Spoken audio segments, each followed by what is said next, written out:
네, 우리 주식경제 금요일 이 시간 함께 해주시는 분이시죠. 하나투자증권 수석 이코노미스트 김일구 상무님 나와 계십니다. 안녕하세요, 김 상무님. 안녕하십니까. 지금 어제 밤 미국 장에서 제일 특징은 그동안에 이렇게 미국 국채 수익률, 금리가 오르면은 뭐 기술주, 성장주들이 빠졌다 이런 어떤 논리가 통했는데 어제는 오히려 금리는 내렸거든요. 그런데도 장 막판에 이렇게 많이 밀렸습니다. 어제 장 좀 평소와 다른 거는 어떤 점이라고 보세요? 글쎄 결국 주식시장은 채권시장하고는 다른 시장이에요. 다른 시장인데 네.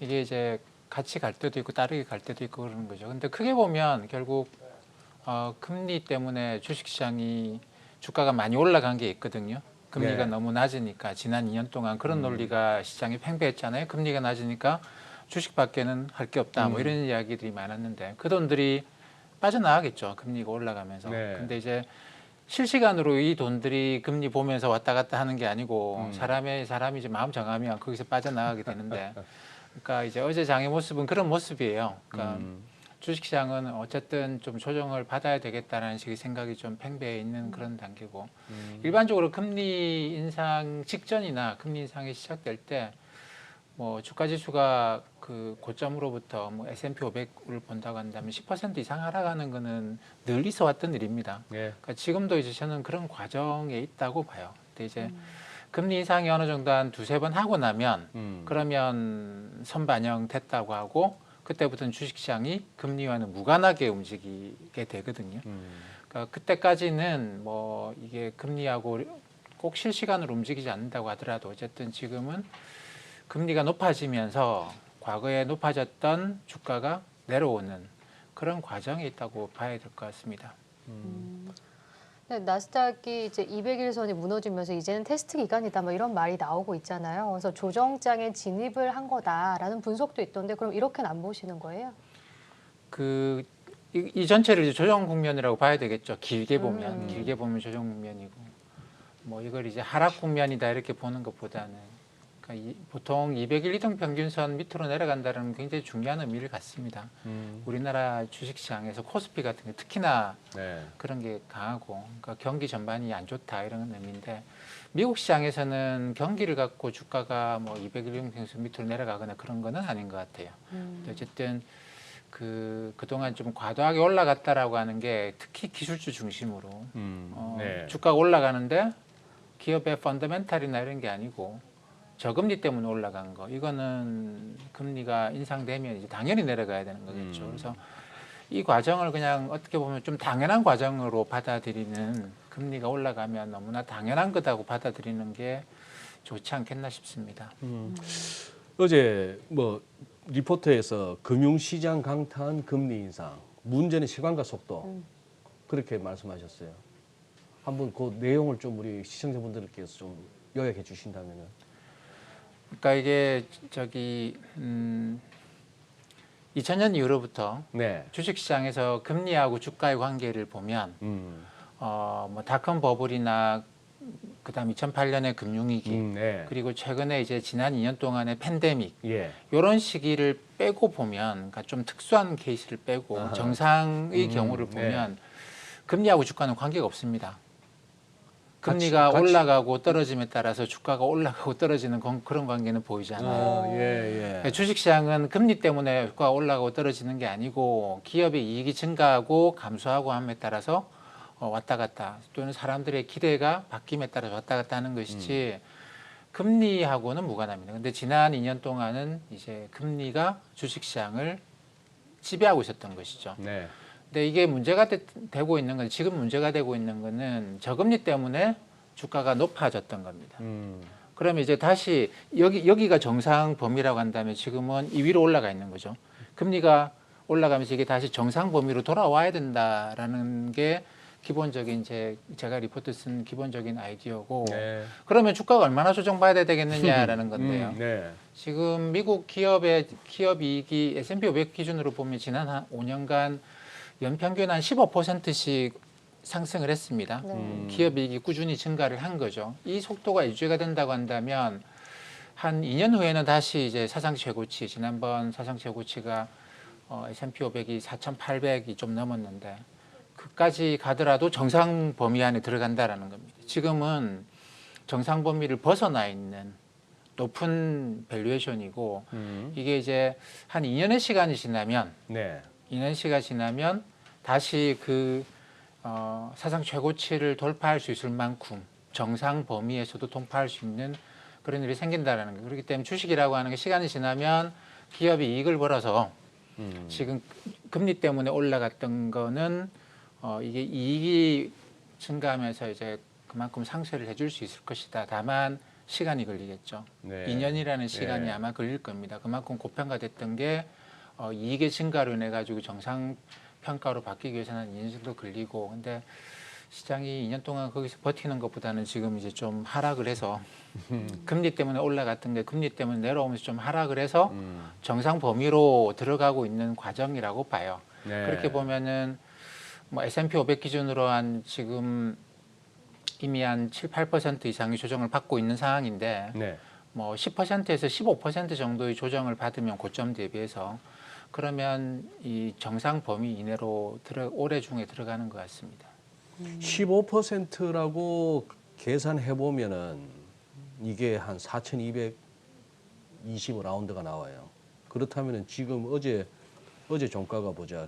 S&P 500이 4,482. 아직도 그러면 한 200포인트는 각오는 하고 있어야 된다. 그렇게 뭐 받아들이겠습니다. 그리고 지금 상무님, 지금 어제 최근 며칠 월가에서 이제 그 채권 선수들 사이에 이 정도 미국 10년물 한 1.8, 1.9 왔으면 이제 채권 사도 된다. 아니다, 아직 멀었다. 지금 막 갑론을박이에요. 뭐 시장은 늘 그런 곳이긴 하지만 그냥 상무님 같으면 지금 채권 운용자 입장에서 지금 담고 싶습니까? 아직은 좀 더 기다리시겠습니까? 저는 좀 더 기다립니다. 좀 더 기다리는데 지금 연방기 금리가 뭐 0에서 0.25%이죠. 네. 근데 이게 이제 최근에 돌아가는 분위기로는 초기에 금리 인상이 25bp 렌즈로 갈 것 같지는 않고 좀 확 올라올 것 같아요. 그러면 제가 볼 때는 일단 연방기 금리 1% 정도까지는 단기간에 좀 간다고 보고 그때 이제 10년짜리 국채금리하고 연방기금리하고 금리 차가 제가 볼 때는 한 120bp 정도는 봐야 될 것 같아요. 그러면 2% 초반 정도면 미국의 10년 국채를 살 충분한 가격대가 된다라고 생각을 하고 2%도 초반. 예, 근데 지금 1.7, 1.8%는 아직까지는 저는 아직은 저 같으면 아니구나. 기다립니다. 채권 가격이 더 떨어질 수 있다. 네네. 네. 지금 상당히 중요한 말씀을 하셨는데 25p 금리 인상이라고 하는 그 고정관념에서 좀 벗어날 필요도 네. 있다고 말씀하신 거예요. 지금 이게 지금 갑자기 월가에서 제기되고 있는 시나리오 아닙니까? 3월 금리 인상 알겠는데 아주 극단적인 케이스가 어제도 뭐 김진일 교수님하고 다룬 내용이긴 합니다만 당장 이번 1월 FOMC 다음 주에 양적 완화 끝낼 수도 있고 3월 달에 금리 인상을 하는데 50bp도 할 수 있고 근데 이 얘기가 나오면은 그 94년도 그 무렵에 채권 대학살이 떠오르는 거예요. 그때 막 50bp 한 3번 올리고 75bp도 올리고 그랬죠. 네. 뭐 참 캐캐묵은 고사성어입니다만 온고지신이라고 옛날 케이스를 좀 알아야 이번에 좀 대응할 것 같은데 그 무렵 좀 설명해 주시죠.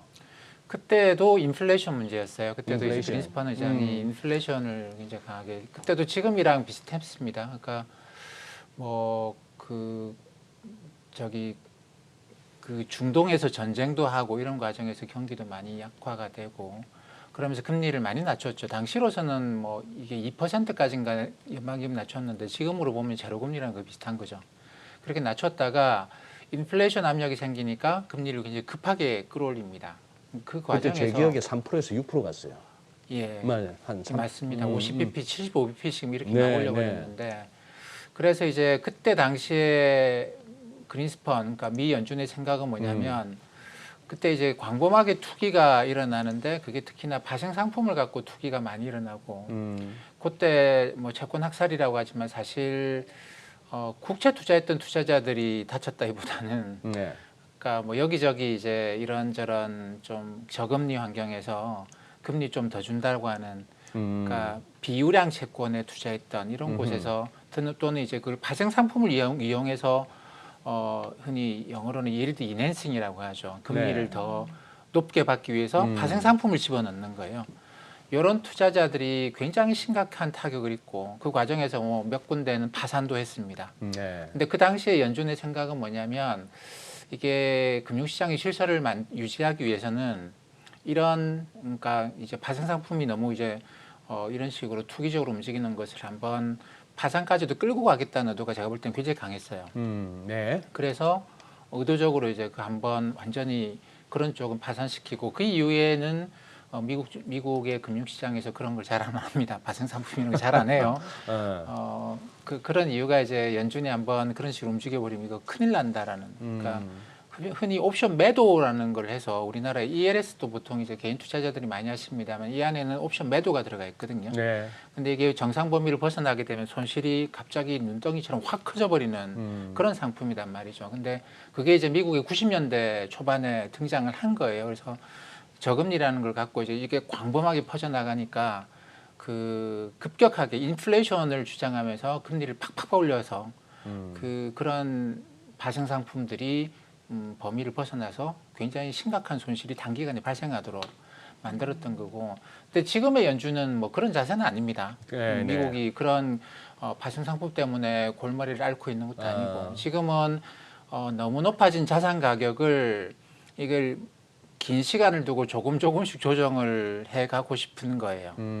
이 네. 올라간 거를 그렇게 떨어뜨려서는 다 망하거든요. 그렇기 때문에 올라간 거를 떨어뜨리는데 시간을 많이 두고 떨어지게 할수록 조정폭이 작을 것이고 그동안에 왜냐하면 경제가 올라가고 소득이 증가하는 게 있으니까 그래서 이제 아주 완만한 조정을 생각을 하는 것 같아요. 근데 그렇다고 해서 25bp 이런 건 아니고 뭐 처음에 한두 번은 이제 50bp까지 갈 수도 있겠죠. 그래서 좀 정상화 속도를 빠르게 하면 할수록 시장의 그 가능성을 높게 보시는 거예요? 예, 시장은 단기간에 충격은 받지만 그 한 두세 번 맞고 나면 이제 끝났다 이렇게 되는 거죠.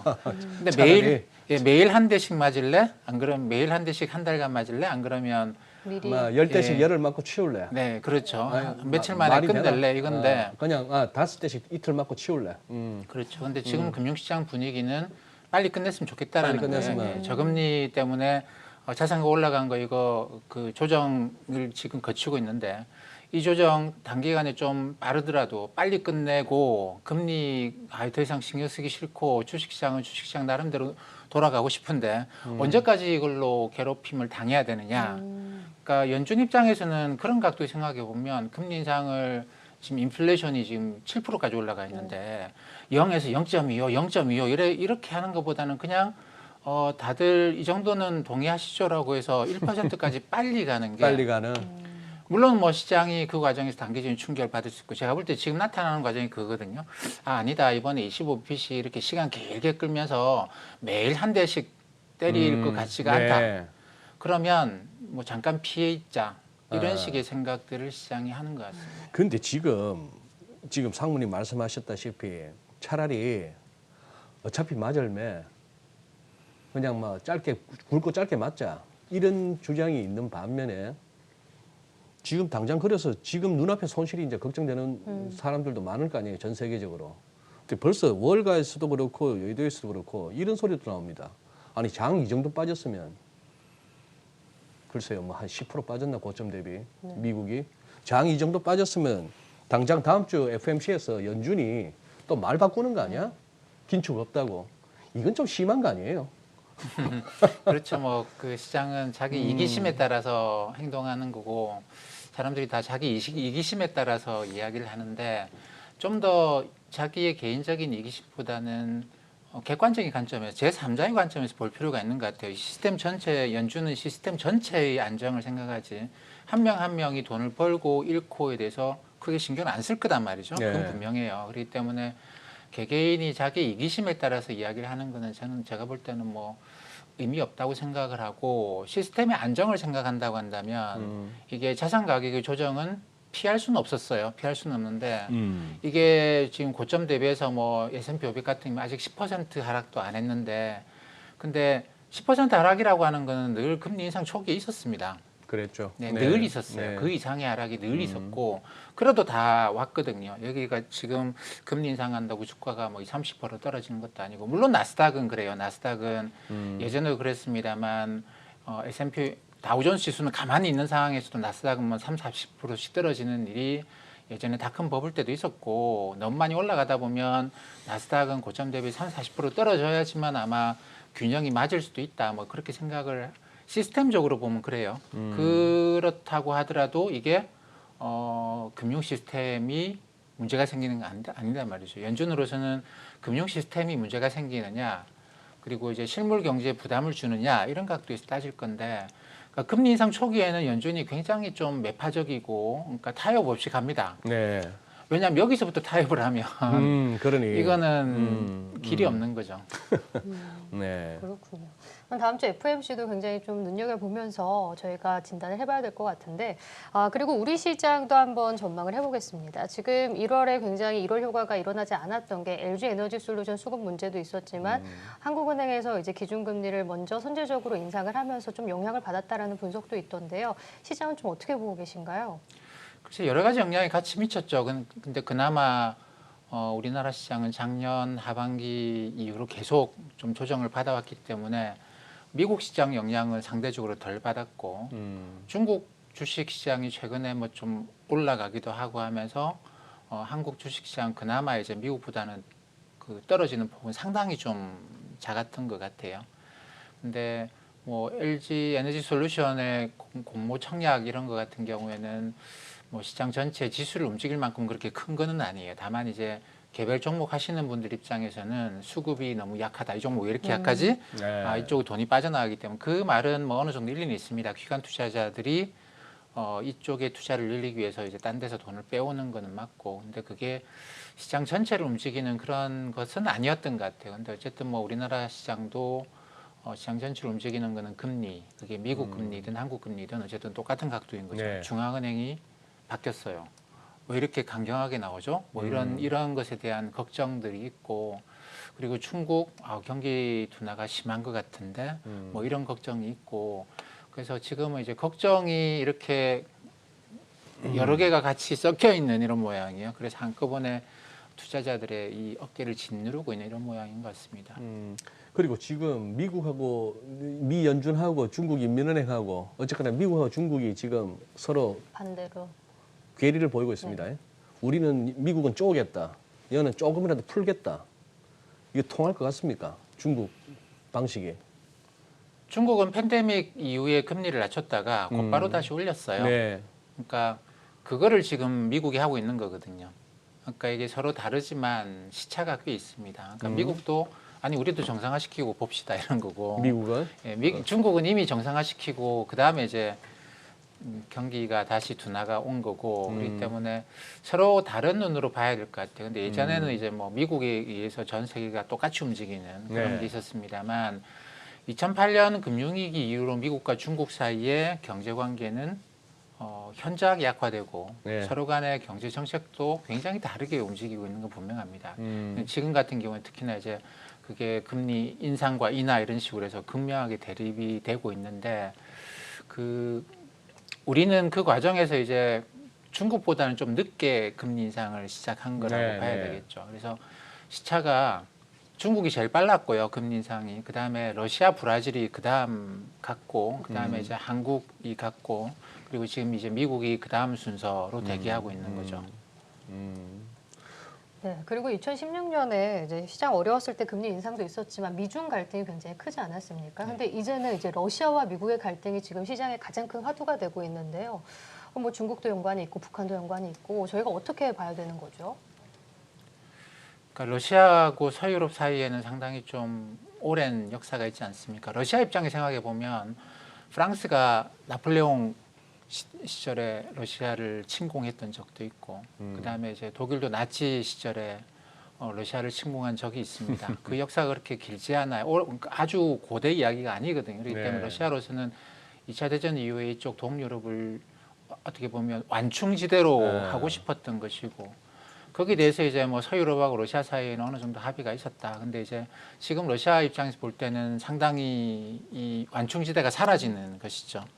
그러면서 러시아는 거기에 대해서 이제 이게 만약에 문제가 된다고 한다면 군사적인 행동이라도 하겠다라고 하는 것이고 여기에 대해서 서유럽도 뭐 어떻게 방법이 없어요. 방법이 없이 이쪽이 이제 가입하겠다는데 어떻게 막겠습니까? 그러다 보니까 서로 간에 이 갈등을 군사적인 충돌을 피하려고 하는데 과연 피할 수 있는 해법이 있을까?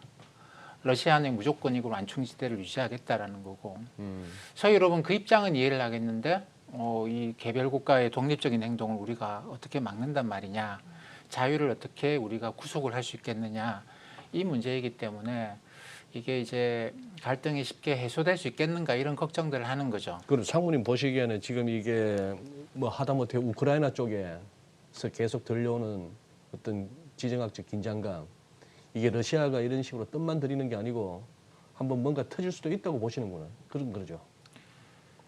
그러니까 이게 소소하게라도. 군사학적으로 보면 러시아가 우크라이나에 이제 나토가 진주하게 되면 그러니까 턱 미치니까.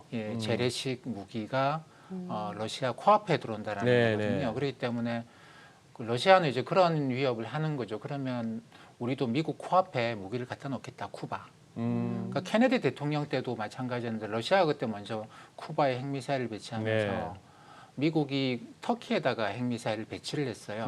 쿠바에서 핵미사일을 러시아가 빼면서 미국이 터키에서도 뺐습니다. 이런 식으로 이 쿠바하고 동유럽 이쪽은 미국과 러시아가 서로 간에 좀 예전부터라도 서로 이제 완충 지역으로 유지를 하고 있는 그런 곳이죠. 근데 여기를 서로 간에 지금 문제를 삼고 있기 때문에 물론 뭐 지금도 굉장히 많은 대화들을 나누고 있고 해법을 찾고 있기 때문에 우리가 좀 지켜보기는 해야 될 것 같아요. 근데 역사가 굉장히 오래된 거고 그 말은 서로 간의 감정이 여기저기 엮여 있는 거죠.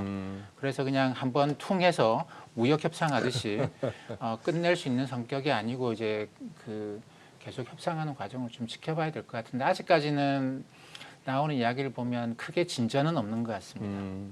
네, 알겠습니다. 시장이 워낙 뭐 답답한 상황에서 그래도 우리들 대화 가운데 뭐 그렇게 시원한 게 나오기는 좀 힘든 시점인 것 같습니다. 그래요, 상무님 오늘도 여러모로 고맙습니다. 감사합니다. 네, 감사합니다.